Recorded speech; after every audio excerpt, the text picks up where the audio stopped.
This session was foisted upon us in a way. We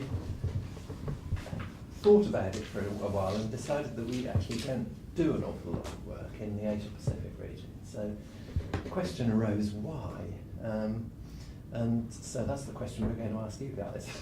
We were hoping there'd be a few more guys to come along to ask, but certainly there's a lot of taxes in the Asia Pacific region, and it seems to me that it could be another little problem like the EU was 10 years ago. Nobody was really taking it seriously. So we wanted to try and establish whether that is actually the case and whether maybe we should be pushing it a little bit more than we are at the moment. So what we'll do is we'll have a look at, sorry, I'm Peter Hewitt and this is Joe Finbow, as you probably know if you're in the plenary session early. We'll have a look at the recent work that we have done, and we can run through that very quickly. The comparisons between the EU systems of taxation and Asia Pacific, and the main difference I think is Asia Pacific tends to impose VAT on insurance premiums rather than premium taxes, although they do have stamp duties and levies and all sorts of things in addition to VAT, so it's not quite that simple. We'll have a look at China in particular, and then we can stop and have a real discussion, but do ask any questions that you've got. This includes you guys as well as we go through, because it really needs to be a discussion session, and we're trying to find out as much as in part, to be honest. So, first of all, what have we done, Joe? Well, one piece that we have done, spent quite a lot of work, time and work on, was a historical settlement in Australia.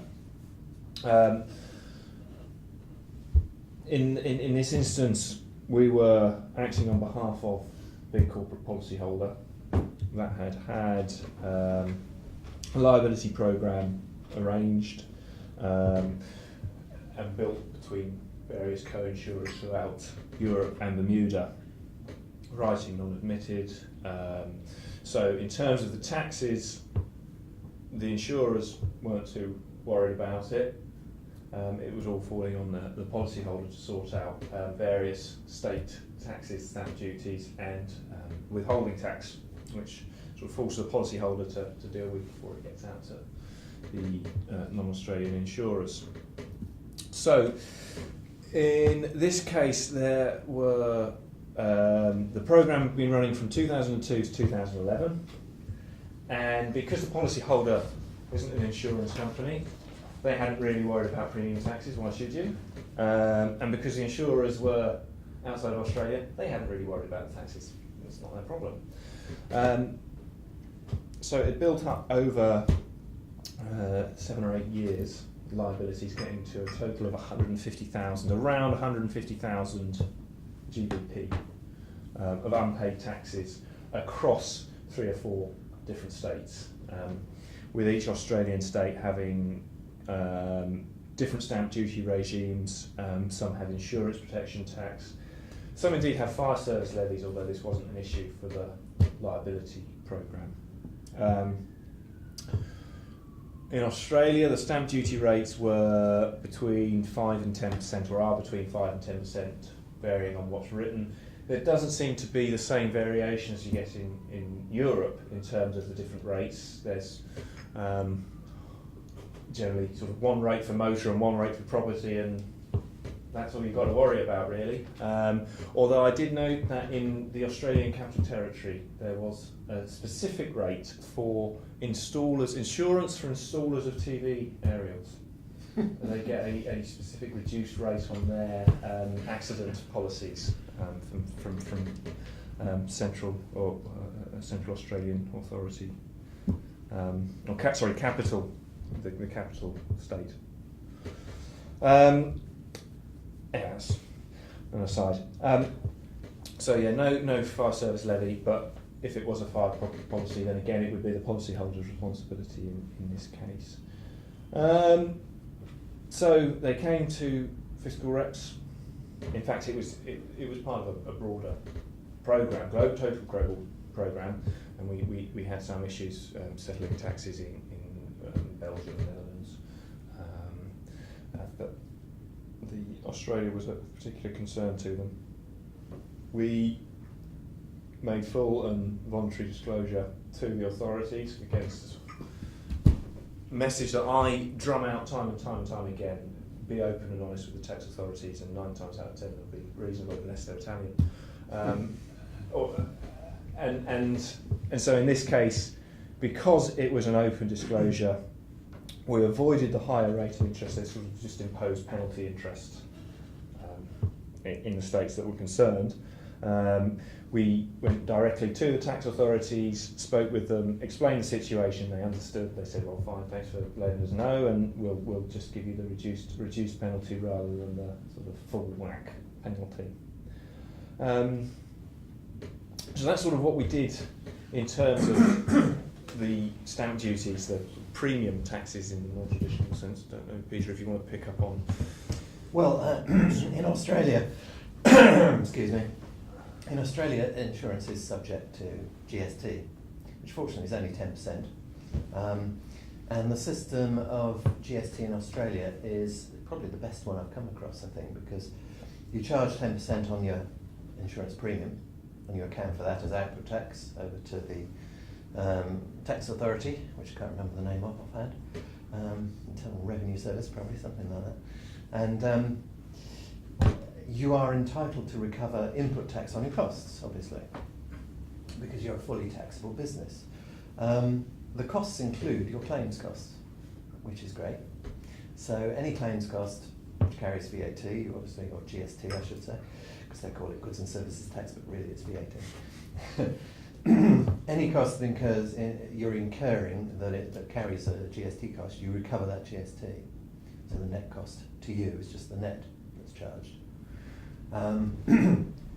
Even further than that, though, if you pay a claim to a private individual or to somebody who isn't registered for GST, you still get to recover an element of that claim that you've paid, which represents the GST that would have been included in the claim. So you take 1/11 of the claim that you've paid out, and you claim that on your GST return. Absolutely marvellous. What a system. Claims cost is defined as the claim as well. It's not the Yeah, it's the compensation as well. Yeah, absolutely. Which normally in the EU we would say is outside the scope of VAT. Yeah, it's compensation. Okay. So could you add into that a nominal cost for transactional charges, etc., etc.? I think any costs like claims handler costs and that sort of thing are likely to carry GST anyway, so they come into the category of you've incurred the cost plus GST, you're entitled to recover that GST. So I guess the answer is yes, but it's a different way of doing it. It's not part of the claims cost.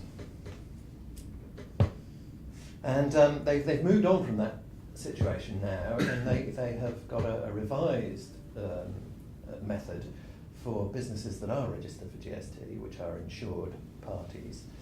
You agree up front when you write the insurance policy whether that business will be eligible to recover any VAT on claims.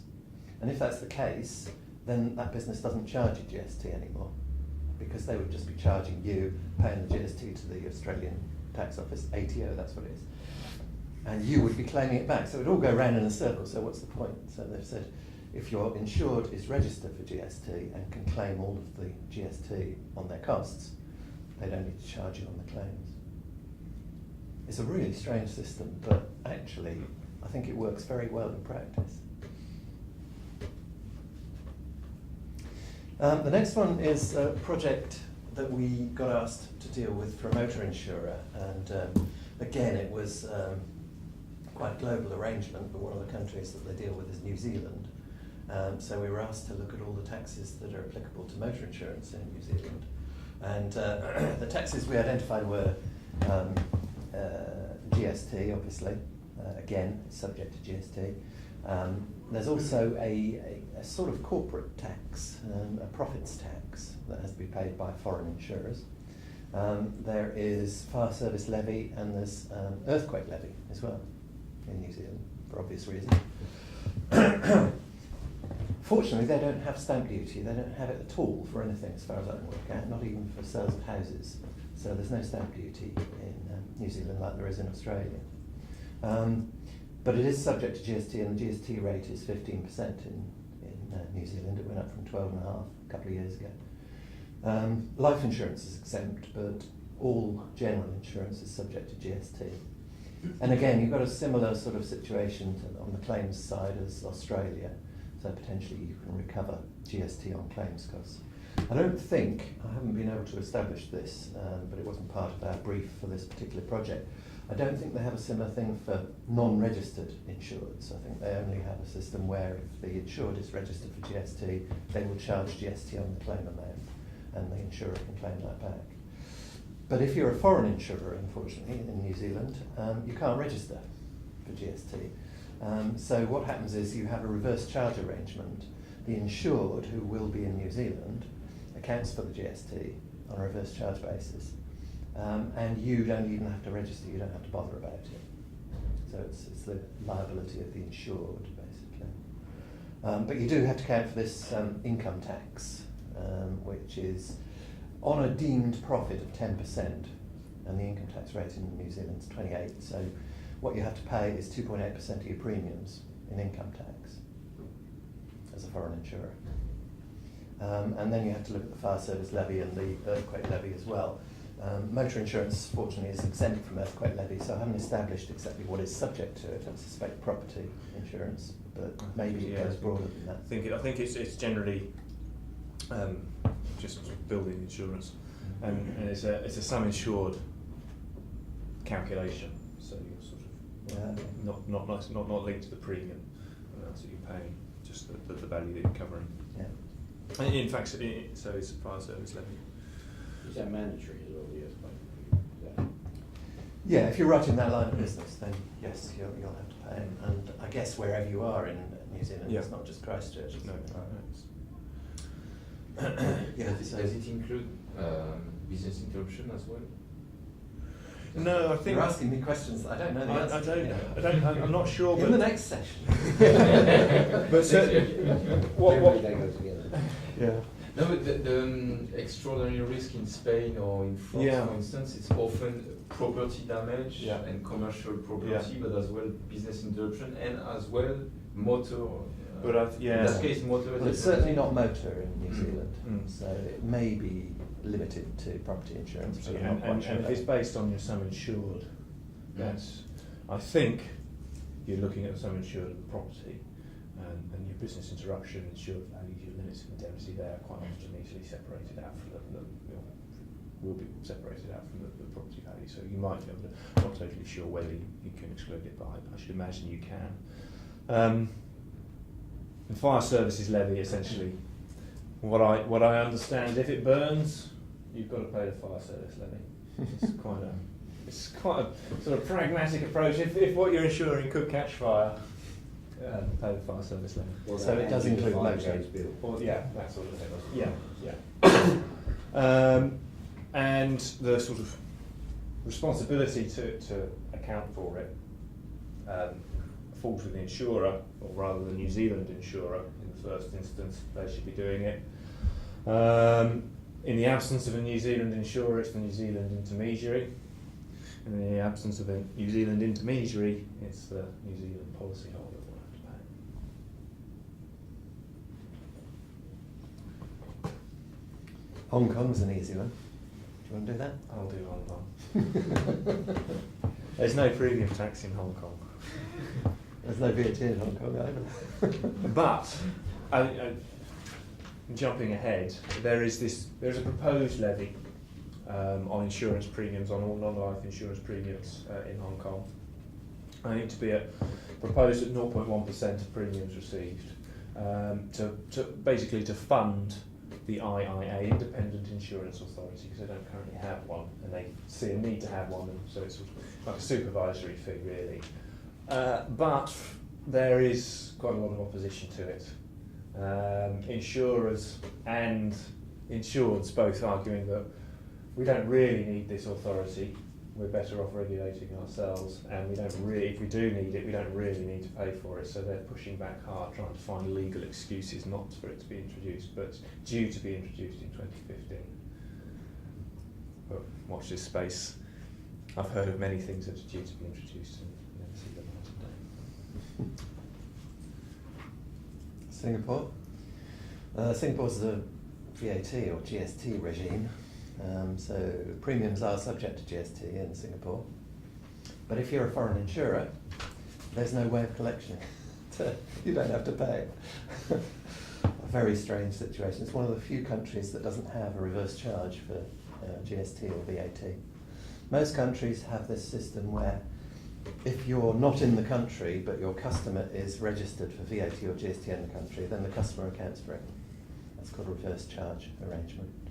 Australia, New Zealand, the whole of the EU, almost everywhere, in fact everywhere I can think of apart from Singapore, has a reverse charge arrangement. But Singapore for some reason doesn't. I believe that there is a proposal they should introduce one, because I think they realise they're missing out on some revenue. But the Singapore GST rate's quite low. I think it's only 3% actually, so it's quite a very low regime. That's probably the lowest in the world, apart from Jersey. So that's it. There's no other taxes on insurance premiums as far as I know in Singapore. That I've come across, no. Very low tax jurisdiction. Okay, so let's have a look at the comparison between the EU systems and the Asia Pacific systems. For VAT or GST, as we've seen, generally in the EU, well, the EU rule is, and VAT is an EU tax rather than a national tax really, that insurance is exempt from VAT. Asia Pacific, generally it's taxable, and Malaysia is about to introduce a VAT system because I think the Asia Pacific region is quite late in bringing in VAT systems. Malaysia's going to make it taxable. They're still talking about it in China, but I think almost certainly it will be taxable under the new Chinese VAT regime as well. So generally we can say exempt in the EU, taxable in the Asia Pacific, and probably elsewhere it's generally taxable for VAT purposes in South America, for example, as well. So the EU is a bit out on a limb, as Peter was pointing out this morning, in exempting insurance. And who should pay it? Well, I mean, actually, whilst we say insurer versus insured, I mean, that's sort of the default position in the EU, in terms of the insurer tends to have to collect and pay it on.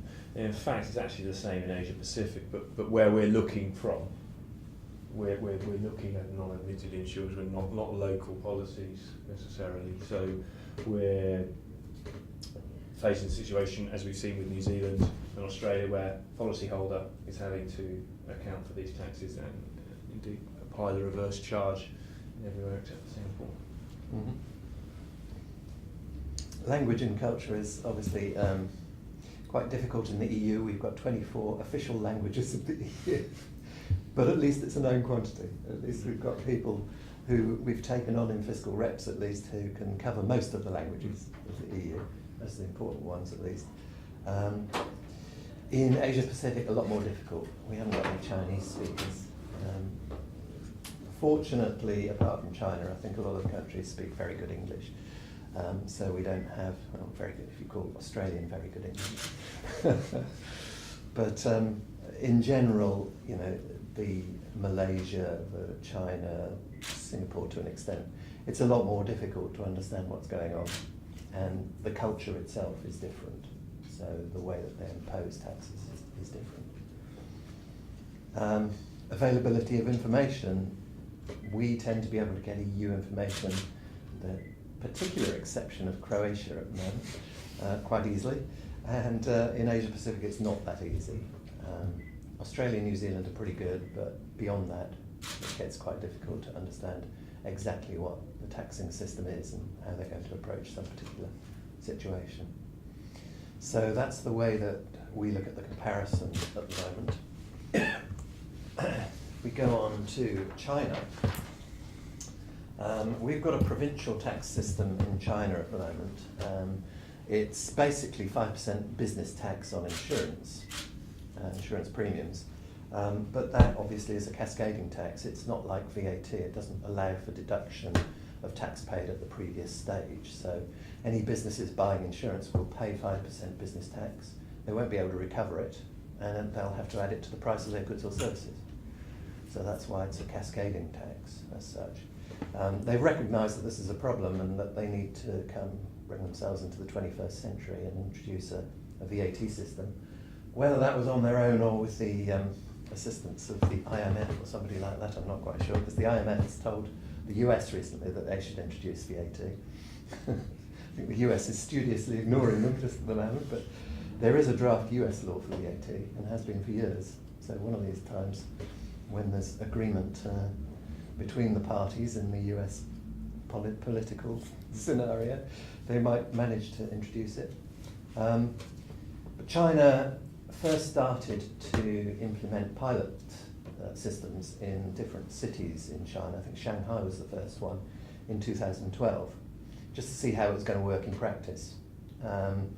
And they expanded that to about 10 different cities, and now this year they've expanded that nationwide, so they've got a national pilot going on. But it's only for particular industries, and that doesn't include the insurance industry at the moment. It was seen as a more difficult industry to tax, like broadcasting, telecoms and that sort of thing. It's a bit difficult to tax them. So they've been left till later. Broadcasting they're going to deal with next year, but it looks as though insurance they won't deal with until 2015, bring it into the VAT net, so business tax will continue until then in China. The VAT system in the pilot is that there are quite a few different rates. There's a lower rate of 3%, which is for very small businesses, of which I'm sure they've got a huge number in China. But then the basic rates for larger businesses are 6%, 11% and 17%. 17% is what we would call the standard rate in EU. It's going to apply by default to everything that doesn't apply to the lower rates. The intelligence is that 11% actually is the most likely rate that will apply to insurance, not the full standard rate. Why that is, I mean, it's a tax on value added. Obviously, if they introduce a system where they allow a rebate of VAT on claims, including maybe the Australian system where you get a rebate even if it's a non-registered claimant, then you really do get down to a tax on the profit of the activity, the difference between premiums and costs. And 11%, I think, more closely relates to the 5% business tax that's being paid at the moment without deductions. So I think maybe that's why they're talking about maybe going for 11%, so as not to give too much of a shock to the insurance industry. In terms of reporting, there's going to be a very interesting arrangement in China, because under the pilot they've got what they call a golden tax system, which is a database held by the tax authorities, and you have to input every single invoice in and out of your business into this tax authority database. It's likely that will apply to insurance as well, and to all of the other industries that have to become part of the VAT system. So it's a bit like the tax authority holding your accounting records, I think. I suspect, you know, if you've got a sales day book and a purchase day book on the accounting system for the tax authority, you're going to just use that for every other purpose as well, and you know, you write up your nominal ledger from that. So very different from any other country. I've never come across anything like that anywhere, including Italy, which seems to like stuff like that. So the golden tax system, if you ever hear anybody talking about that, it's a very unusual concept. And that's probably about all we know about VAT in China at the moment. There's lots of proposals going around as to how they should implement it, how much deduction of input tax should be allowed, whether it should be to non-registered policyholders as well as those who are registered and able to charge it. But we wait to see. New levy in Hong Kong you've probably talked about, haven't you? One other thing about China. You can't really get a license and you can't write non-admitted business in China. So, I mean, we've got problems with other countries. Monaco is an example. You're not allowed to write business in Monaco, amazingly. So if you declare taxes in Monaco, which is theoretically possible, you're shopping yourself as regards the regulatory position. And obviously the same would be the case in China. So what happens in practice is that insurers, if they're not big enough to set up a great big branch in China, really serious branch, then they'll use a fronting arrangement with reinsurance or what have you. The largest businesses that are set up in China, I mean the biggest one is China Re, which is obviously a Chinese business, but after that it's Swiss Re and Munich Re, and they have about a third of the whole of the market each, and so the rest of them don't really get a look in, to be honest. They don't charge tax on reinsurance? No. It's purely on the Yeah. esteemed paid at the source, really. Yeah. Unlike US FET, where you have to pay FET if you're in the top 10. But yeah, good point. So that's about all we know at the moment about China. As I say, 2015 is the likely implementing date for the VAT system. So, on to discussion session, I think. What experiences have you had from different countries? What countries are most important from your perspective? We've actually got an Australian branch, so Uh-huh. we don't do it as a non-admitted or whatever. It's all sort of filed locally, but then equally, Asia's quite a big place now. It's quite a lot of emerging markets, so you take them as they come, and it's quite interesting. In lots of places, we do tend to use fronts across that region. Yeah. Well, it's quite. I mean, my experience is that in terms of premium taxes, it's not a big thing in Asia Pacific, really. Japan don't have it. I don't think the Philippines have it. I think. Yeah, Japan has VAT, and insurance is exempt in Japan. It's one of the exceptions in the Asia Pacific region. But the problem is that brokerage is taxable. So what they're doing in Japan is they're taxing insurance companies on what's called an input taxing basis. This is a term that comes from Australia, actually, input taxing. So they're saying, right, you have to pay VAT on all your costs and you can't reclaim it. So you're getting taxed in that way. And the rate in Japan is quite low, at the moment it's 8%. No, it's 5% actually, but it's increasing to 8% in April. And then they're talking about increasing it again to 10%, probably 18 months later. So it's increasing, and that means that the tax on insurers in Japan is increasing, and probably the pressure to introduce VAT on insurance premiums will increase with that, I suspect. Just as a small point as well, big region, lots of different places. Not in current existence, but in previous jobs, we did some work with Takaful companies and Islamic finance and all that sort of stuff. I mean, do they take any breaks, given it's a society, really? They seem to treat it exactly the same. There is, there as well. There's some detailed guidance from Singapore, actually, about this, and they treat it exactly the same as insurance as we would understand it, even though it's structured differently. And in fact, HMRC in the UK tried to make sure that they treat any takaful or Islamic products, banking products and that sort of thing, in the same way as you would an ordinary banking arrangement. They try and draw a parallel, even though that doesn't often fit into an EU VAT system. Yeah, I mean, they see the product as the same product. It's what they do afterwards. Yeah. It's a different means of achieving the same end result, really. Yeah, but it's reasonably technical when you look at it, because they can effectively charge what they want for the service, can't they? And declare, excuse me, hardly any of it actually to the fund. Yeah. So, it's the way, is it Wakala? Is it the fees that they use or whatever? I can't keep up with all these different names. It's lots of them in It's foreign language. But yeah, there's lots of different products, and as I say, in Singapore certainly they recognise that that's the case. They give guidance which is common to ordinary insurance and whatever other arrangement we have in place. I think Malaysia is going to be the same. Malaysia introducing VAT at the moment, and I think they're going to take the same view. They seem to be paralleling the Singapore system quite well, actually, in Malaysia. I suppose the other thing is we do a lot of subscription business as well. So, is there any onus on any? It's not like where the leader collects for everybody, and is it pretty much you do your own thing?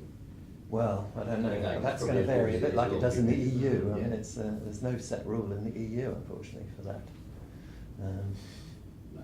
So you just can't tell. I mean, in practice, I think in the EU, people do their own thing.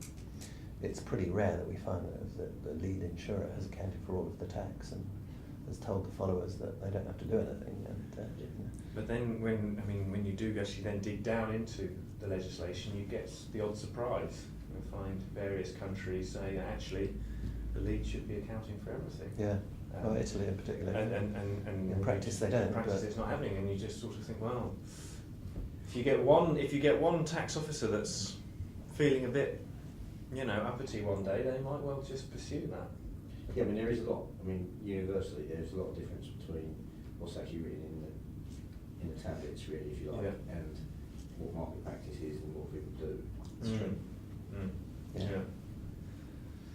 Yeah, and it's always a difficulty for us because we're trying to advise on what is the technically correct way to do it, and if market practice is different, what do we say? Yeah. We just have to give both and give you a choice as to what you want to do. But yeah, that's a good point. I mean, that has been a big issue with this motor insurer that we've done the global rate table for.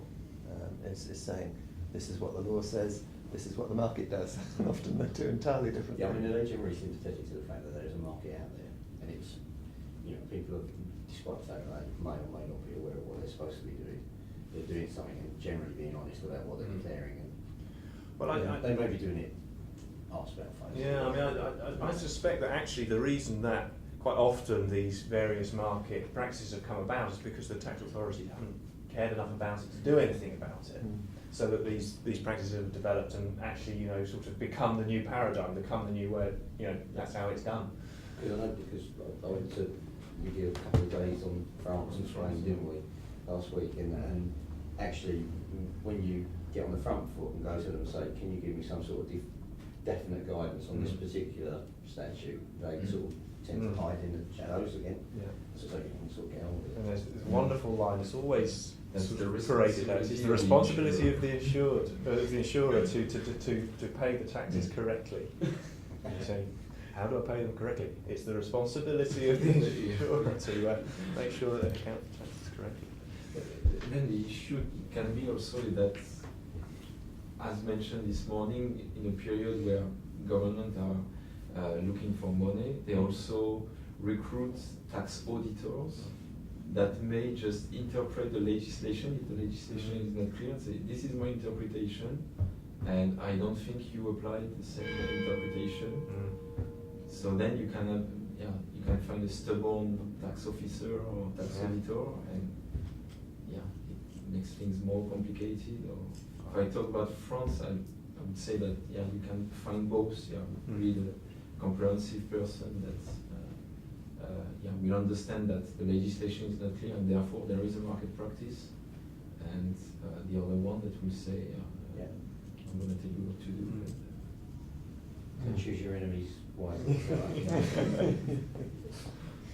No, the other advice we would say is consistency, because then it's easier to explain to the tax authorities.